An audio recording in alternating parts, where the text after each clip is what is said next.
देखो यार, अगर तुम लोग एईडब्ल्यू के हार्डकोर फैन हो तो ये वीडियो तुम्हारे लिए होने वाली है, क्योंकि गाइज एईडब्ल्यू के ऑल इन को लेकर डब्ल्यूडब्ल्यूई का डबल काउंटर पेपर व्यू होने वाला है। डकोटा काई के एईडब्ल्यू ज्वाइन करने को लेकर बैकस्टेज से लेटेस्ट अपडेट आ चुकी है। एईडब्ल्यू में टोनी खान के साथ राइनो के एक्सपीरियंस को लेकर राइनो का काफी बड़ा स्टेटमेंट आ रहा है। तो गाइज वहीं एईडब्ल्यू कंपनी शिकागो के अंदर बैक टू बैक 6 बड़े शो करने वाली है। तो गाइज चलिए बिना किसी देरी के शुरू करते हैं इस वीडियो को। और गाइस सबसे पहले बात करेंगे एईडब्ल्यू के अपकमिंग शोज की। बात करें अगर यहाँ पर एईडब्ल्यू के अपकमिंग शो की, तो गाइस ये बात तो मैं आपको ऑलरेडी बता चुका हूँ। एईडब्ल्यू के इस साल के फॉरबिडन टूर के बाद एईडब्ल्यू कंपनी यहाँ पर लगातार 1 महीने तक ईसीडब्ल्यू अरीना के अंदर उनके 6 बड़े शो करने वाले गए, जहाँ पर एईडब्ल्यू के 3 डायनामाइट, 3 कोलिजन और आरओएच का पेपर व्यू हमें यहाँ पर 2300 अरीना से देखने को मिलेगा। और यहीं फिलाडेल्फिया के अंदर एईडब्ल्यू के 2300 अरीना में 6 शोज अनाउंस करने के बाद अब यहां पर इस चीज को लेकर अपडेट आ रही है कि एईडब्ल्यू के ऑल इन पेपर व्यू के बाद एईडब्ल्यू कंपनी यहां पर उनके 6 बड़े शो शिकागो के अंदर रन करेगी। और जैसा कि मैं आपको पहले भी बता चुका हूं कि एईडब्ल्यू कंपनी यहां पर फ्यूचर के अंदर अब यहां पर उनके काफी सारे शोज को एक ही अरीना में रन करने का प्लान कर रही है, जिससे यहां पर एईडब्ल्यू कंपनी वीकली बेसिस पर उनका काफी सारा पैसा बचा सकती है। और यहीं 2300 अरीना में एईडब्ल्यू के 7 शोज अनाउंस होने के बाद अब यहाँ पर ये चीज 100% कंफर्म हो चुकी है कि एईडब्ल्यू के इस साल के ऑल इन पेपर व्यू के बाद एईडब्ल्यू कंपनी जुलाई महीने के अंदर उनके जितने भी डायनामाइट और कोलिजन करेगी वो सारे के सारे शो एक ही अरीना के अंदर होंगे। और ये शो यहाँ पर और कहीं नहीं बल्कि सीएम पंक के होम टाउन शिकागो में होने वाला है। गाइज वैसे तो एईडब्ल्यू के इस हफ्ते का बीच ब्रेक स्पेशल डायनामाइट शो भी एईडब्ल्यू शिकागो में करने वाले गए, जहां पर नाउ अरीना के अंदर अभी तक एईडब्ल्यू के इस हफ्ते डायनामाइट के लिए करीबन 4100 टिकट सोल्ड आउट हो चुके हैं। बट यहीं एईडब्ल्यू के इस हफ्ते शिकागो में डायनामाइट शो के बाद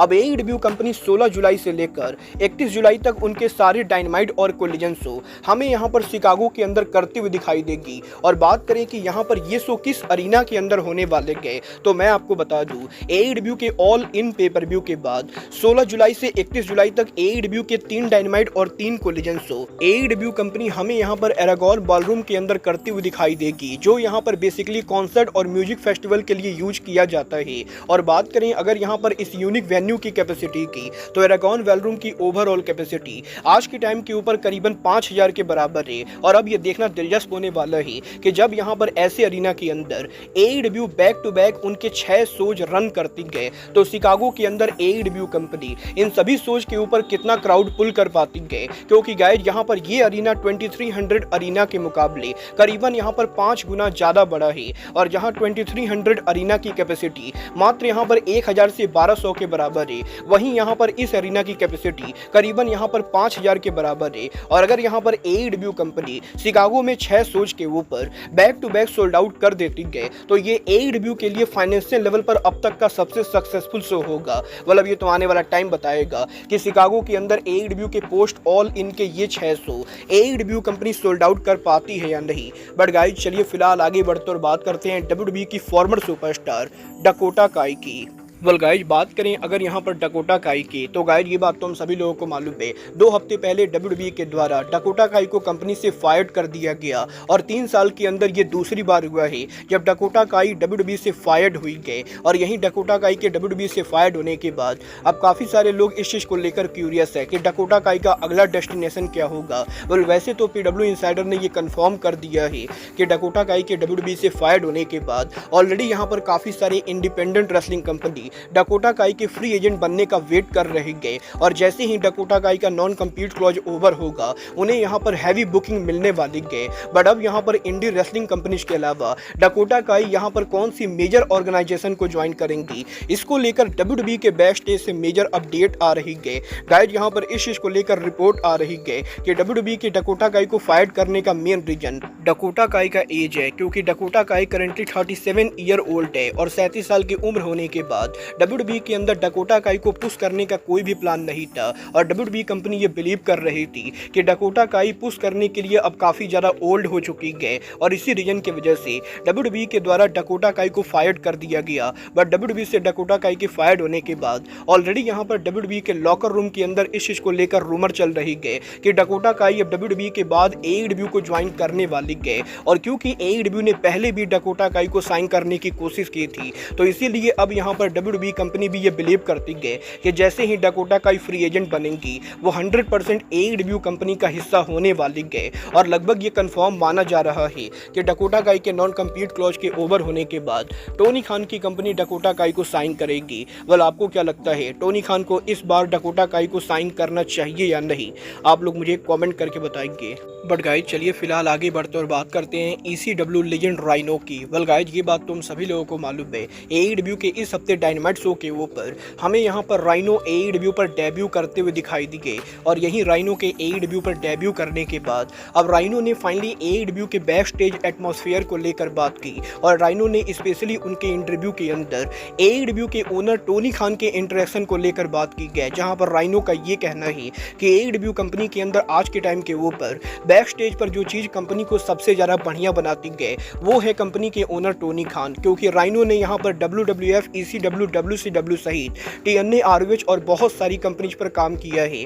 बट राइनो ने किसी भी कंपनी के अंदर ये नहीं देखा है कि बैक स्टेज पर कंपनी का ओनर रेसलर्स के साथ यहाँ पर काफ़ी सारा टाइम स्पेंड करता हो और AEW के अंदर टोनी खान कंपनी के ओनर और बिलियनियर होने के बाद भी बैक स्टेज के ऊपर रेसलर से काफ़ी पोलाइट तरीके से बिहेवियर करते गए और WWE के अंदर जहाँ विंस मैकमैन बैक स्टेज के ऊपर लोगों को खड़े खड़े सुना दिया करते थे, वहीं AEW के अंदर टोनी खान यहाँ पर हर रेसलर से काफ़ी पोलाइट तरीके से बिहेव करते गए और राइनो का ये कहना है कि जब वो भी AEW के शो के ऊपर आए थे तो राइनो के साथ उनके family member back stage area पर मौजूद थे, जहाँ पर टोनी खान ने राइनो के साथ साथ राइनो के फैमिली मेंबर्स के साथ भी काफ़ी ज़्यादा टाइम स्पेंड किया और राइनो का ये कहना है कि टोनी खान के इस पोलाइट बिहेवियर की वजह से बैक स्टेज पर कंपनी के अंदर लोग टोनी खान को काफ़ी पसंद करते गए और राइनो का ये कहना है कि जब तक यहाँ पर टोनी खान AEW कंपनी को रन कर रहे गए, राइनो यहाँ पर डेफिनेटली ये मान सकते गए कि AEW कंपनी यहाँ पर आगे चलकर और ज़्यादा ग्रो करेगी। मतलब ये तो आने वाला टाइम बताएगा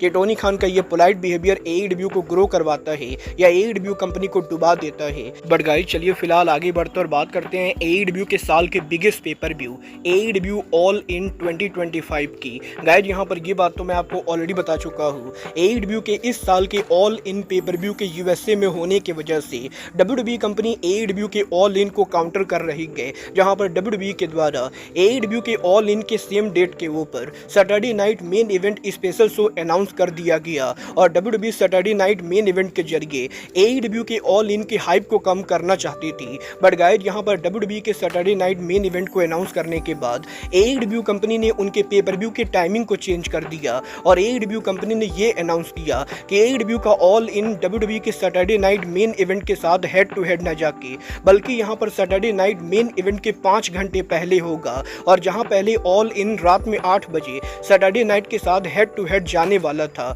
वहीं यहां पर सैटरडे नाइट मेन इवेंट के अनाउंस होने के बाद ऑल इन को दोपहर में 3 बजे के ऊपर मूव कर दिया गया और यहीं AEW के ऑल इन के हेड टू हेड कंपटीशन से मूव होने के बाद क्योंकि WWE का प्लान फ्लॉप हो गया तो अब यहां पर WWE कंपनी ऑल इन की हाइप को डाउन करने के लिए न्यू प्लान को एग्जीक्यूट कर रही है, जहां पर WWE के द्वारा अब यहां पर ऑल इन को काउंटर करने के लिए सेम डे के ऊपर एक और पेपर व्यू प्लान किया जा रहा है और ये पेपर व्यू और कोई नहीं बल्कि WWE का इवोल्यूशन पेपर व्यू होने वाला है। और आज से करीबन 6 साल पहले WWE के इनॉग्रल इवोल्यूशन पेपर व्यू के बाद अब WWE इस साल के अंदर भी इवोल्यूशन पेपर व्यू को प्लान कर रही है, जहां पर WWE कंपनी सेम डे के ऊपर ऑल इन के साथ हेड टू हेड इवोल्यूशन को रन करने वाली है और अभी तक यहां पर WWE के द्वारा इवोल्यूशन पेपर व्यू अनाउंस नहीं हुआ है। बट यहां पर यह कंफर्म माना जा रहा है कि अगर यहां पर 12 जुलाई को इवोल्यूशन पेपर व्यू अनाउंस होता है तो ये पेपर व्यू 100% ऑल इन के साथ हेड टू हेड जाएगा, क्योंकि ऑलरेडी यहां पर रात में 8 बजे के ऊपर WWE का सैटरडे नाइट मेन इवेंट होने वाला है और अब यहां पर सैटरडे नाइट से ऑल इन के कंपटीशन के हट जाने के बाद AEW के ऑल इन को काउंटर करने के लिए WWE दोपहर के अंदर उनका इवोल्यूशन पेपर व्यू करने वाली है। बल देखना दिलचस्प होने वाला है कि WWE के द्वारा AEW के ऑल इन के हाइप को डाउन करने के लिए और क्या क्या किया जाता है और क्या यहाँ पर ऑल इन को रोकने के लिए WWE एक दिन में दो स्पेशल शो रन करती है या नहीं। बट गाइज फिलहाल के लिए अब आज के इस वीडियो में बस इतना ही। मैं मिलता हूँ आपसे अपने अगले वीडियो में। बट गाइज तब तक के लिए goodbye, good night and bang.